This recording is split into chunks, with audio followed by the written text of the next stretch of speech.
হযরত আব্দুল্লাহ ইবনে মাকতুম রাদিয়াল্লাহু তাআলা আনহু অন্ধ সাহাবী ছিলেন। একবার নবী করিম সাল্লাল্লাহু আলাইহি সাল্লামের কাছে যে বলতেছেন, হুজুর আমি তো মসজিদে আসতে পারি না, আমি চাইছিলাম মসজিদে নামাজ পড়বো না, আমি চাইছিলাম নামাজটুকু ঘরেই পড়বো, যদি আপনার অনুমতি পাই তাহলে আমি ঘরে নামাজটুকু নামাজটা ঘরে এসে পড়তাম, এখন আপনি যদি মত দেন তাহলে আমি ঘরে নামাজটা পড়বো। নবী করিম সাল্লাল্লাহু আলাইহি সাল্লাম বলতেছেন, তুমি কি আজান শুনতে পাও? তারপর আব্দুল্লাহ ইবনে মাকতুম রাদিয়াল্লাহু তাআলা আনহু বলতেছেন, হ্যাঁ হুজুর আমি আজান শুনতে পাই। তুমি কি মসজিদে যেতে পারো না? হ্যাঁ হুজুর পারি। তাহলে তুমি মসজিদে যেয়ে নামাজ পড়বা। আব্দুল্লাহ ইবনে মাকতুম রাদিয়াল্লাহু তাআলা আনহু কীরকম সাহাবী ছিলেন, অন্ধ থাকা সত্ত্বেও সে মসজিদে আসবে কিভাবে এই চিন্তায় তার ঘুম আসতো না। হায় মসজিদে আজান দিতেছে, আমার মসজিদে যে নামাজটুকু আগে আদায় করতে হবে, মসজিদে যে জামাতের সাথে নামাজ আদায় করতে হবে, তাদের মনের আশা আকাঙ্ক্ষা কীরকম ছিল। আর আমাদের মনের আশা আকাঙ্ক্ষা, আমরা কোন সময় ঘরে নামাজ পড়বো, আমাদের ছেলে সন্তান যদি বাবা বাবা বলে ডাকে আমরা ওই ঘরে নামাজ পড়ি, মসজিদে যাই না। নামাজের কোনো গুরুত্ব আমাদের ভিতরে নাই। মানুষ রাস্তাঘাটে যায়, যদি জিজ্ঞেস করি ভাই নামাজটা আদায় করে যান, আমি ওইদিকে যা পড়বো, কিন্তু যে দেখি ওইদিকে যে কী করে, সে আড্ডা দেয়, বিড়ি খায়, বিভিন্ন জিনিস মুখ কাটানে। হায় আফসোস, তোমরা কবে বুঝবা যখন আল্লাহ তাআলা কিয়ামতের ময়দানে বলবেন, তুমি এতটা দিন তোমাকে আমি সময় দিলাম, তুমি কি করছো? 70-60 বছর তোমাকে সময় দিলাম, তুমি নামাজ পড়ো নাই, এখন তুমি আমার কাঠ করায় তো জবাবদিহিতা করতেছি, তুমি তো এখন কিছু জবাব দিতে পারতেছো না, তুমি তো এখন জাহান্নামে জ্বলবা। যখন তাকে ওই জান্নাত দেখে আনবে, জাহান্নাম দেখে আনবে, তখন সে জান্নাত দেখা তার মনের ভিতরে এরকম একটা আকাঙ্ক্ষা কাজ করবে, হ্যাঁ এই জান্নাত যদি আমি পাইতাম, এই জান্নাতে আমি কি পাবো জান্নাতে?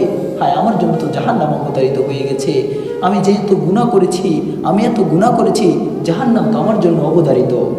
তারপর আল্লাহর কাছে আবেদন করবে, আল্লাহ আপনি আমাকে আবার দুনিয়াতে পাঠান, আমি আপনার হুকুম আহকাম অল্প যেই কয়দিন আবার দুনিয়াতে পাঠাবেন, যে কয়দিন সময় দিবেন, আমি ওই কয়দিন আপনার হুকুম আহকাম মেনে চলবো। তারপর আল্লাহ তাআলা বলবেন, না তোমাকে যথেষ্ট পরিমাণে সময় দেওয়া হয়েছে, তুমি সময় অনুযায়ী কিছু করতে পারো নাই। তোমাকে 60 বছর সময় দিলাম, 70 বছর সময় দিলাম, তুমি বৃদ্ধ হয়ে গেছো, তবুও তুমি নামাজ পড়ো নাই।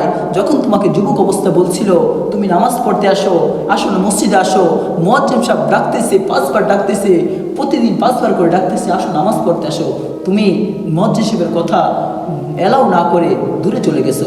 মুয়াজ্জিন সাহেব ডাকতেছে, আসো নামাজ পড়তে আসো, নামাজের দিকে আসো, তুমি মুয়াজ্জিন সাহেবের কথা কোনো গুরুত্ব দিলে না, আজকে তুমি তো ধরা খেয়ে গেছো।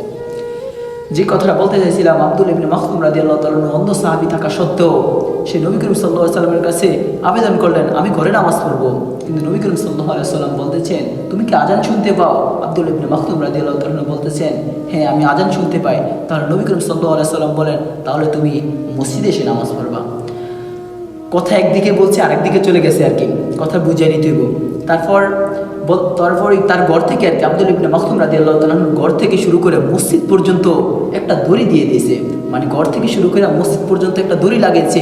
সেই অন্ধ সাহাবী ওই দড়ি ধরে ধরে মসজিদে আসতেছে, সুবহানাল্লাহ।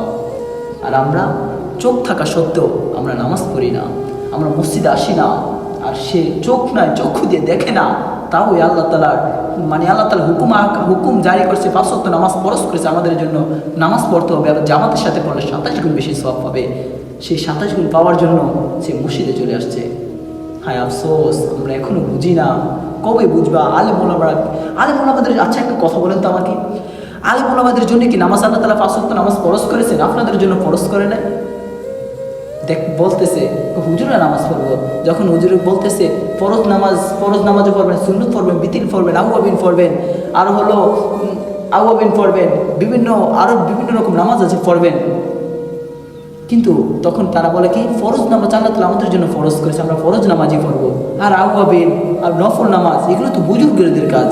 হায় আফসোস, এগুলো বুজুর্গদের কাজ, এগুলো তো মুসলমানের জন্য ফরজ করেছেন, কিন্তু আমরা পড়ি না। কবে পড়বো? মরলে পড়বো না, মরলে তো তখন আর কোনো কাজে আসবে না। এই জন্য সময় থাকা সত্ত্বেও আমরা নামাজ পড়ি না। আল্লাহ তাআলা আমাদের সবাইকে 5 ওয়াক্ত নামাজ পড়ার জামাতের সাথে পড়ার তৌফিক দান করুক, সকলে বলে আমিন।